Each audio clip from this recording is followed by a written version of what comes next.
ጠፍቶ ሚያጽናናኝ ከመከራዬ የሚያሳርፈኝ ዝም አትበይኝ እናቴ ስልሽ አጽናኝ ድንግል ከቤቴ ገብተሽ እምዬ ማርያም ድረሽልኝ የጌታዬ እናት ይቅረብኝ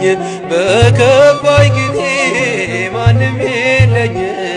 ድንግል ማርያም ድረሽልኝ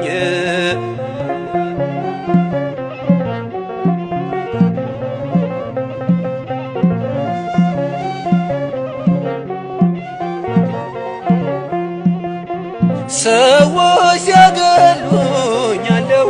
በይኝ ካንቺ በስተቀር እኔ ማን አለኝ ብቸኝነቴን ባንቺ ረሳለሁ